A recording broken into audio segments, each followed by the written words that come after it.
Baca puisi di Masjid Raya Baitur Rahman. Betapa kehormatan sangat besar bagi saya mendapat undangan 2 kali puisi dibaca di Masjid Raya yang 7 buah kubahnya, 168 pucuk tiangnya, 391 tahun umurnya. Pertama malam di depan rehal duduk bersila, kedua selepas sholat Jumat di atas mimbar di sana. Getaran sejarah nyaris 4 abad panjangnya di depan mihrab ini sampai anginnya terngiang suara. Arabia, Turki, Mesir, Portugis, Spanyol, Belanda, Cina, Amerika, Brunei, Semenanjung Malaya, Sultan Iskandar Muda Mekata alam membangunnya tahun 1614. Ketika itu 21 baru umurnya. Negeri sangat majunya aman, makmur dan sejahtera. Kerajaan berlandas 4 rukunnya, pedang keadilan dan kitab undang-undang tegak bersama. Kemudian ilmu pengetahuan topang menopang dengan bahasa, sawah, kebun, ikan, ternak, hutan rimba, rapi diaturnya, lada dan sutra diekspor ke 8 negara. Pandai emas, pandai kapal, pandai besi jadi basis industri, dalam negeri ekonomi, luar negeri diplomasi. Militernya lengkap dengan artileri, kavaleri dan infanteri.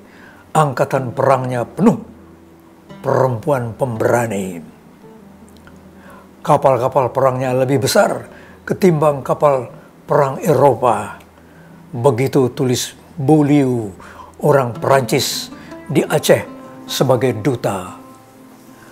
Kapal ukuran sedangnya 120 kaki panjangnya, cantik tapi berat, lebar dan tinggi pula. Meriamnya besar, setiap kapal muat 700 tentara. Kapal yang disimpan di pantai ditarik oleh gajah bersama. Pasukan gajah Sultan 900 ekor banyaknya. Bayangkanlah, balut perak kemilau puncak kubah masjidnya, mimbar berlapis emas, di bagian atasnya berbingkai suasa. Iring-iringan sultan berangkat tiap Jumat bersama. Sedekah Kupang sangat pemurah pada umatnya.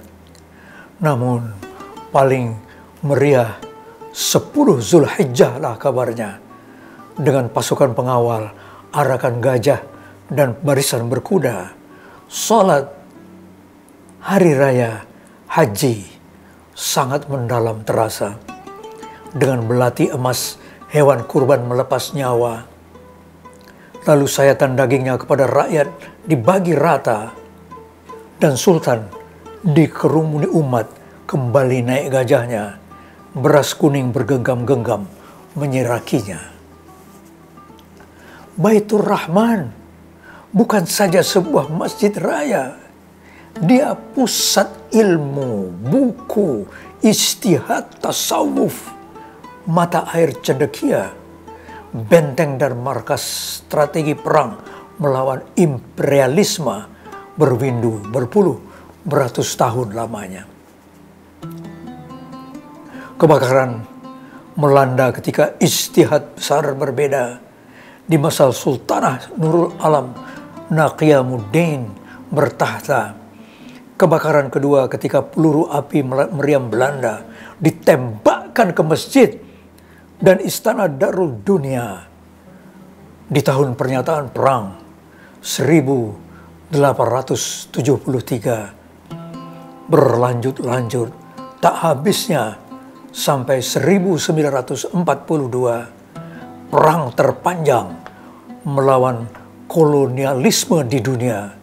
Sampai penjajah angkat kaki dari tanah air kita, Aceh, tidak pernah takluk pada Belanda. Getaran sejarah itu sangatlah terasa. Tapi kini abad 21 betapa besar bedanya. Banda Aceh tinggal lagi sepertiga, lebih 100.000 manusia serentak kehilangan nyawa. Rabu malam sebelum 1 Muharram di Masjid Raya, Jumat siang selepas sholat jamaah bersama, saya bacakan 9 puisi saya tentang tak mampunya kita membaca tanda-tanda. Bisakah kita siap bila sewaktu-waktu kita dipanggilnya? Betapa sukarnya bagi saya menyampaikannya pada saudara-saudara saya yang jauh lebih menghayatinya.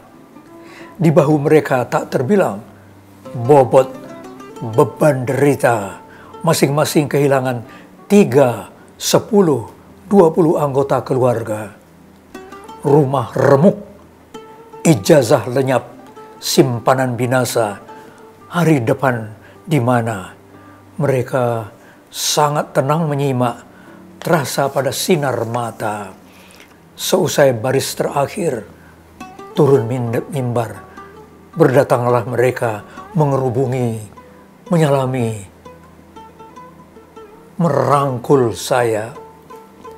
Ada orang berlima yang terisak-isak, susah berhentinya,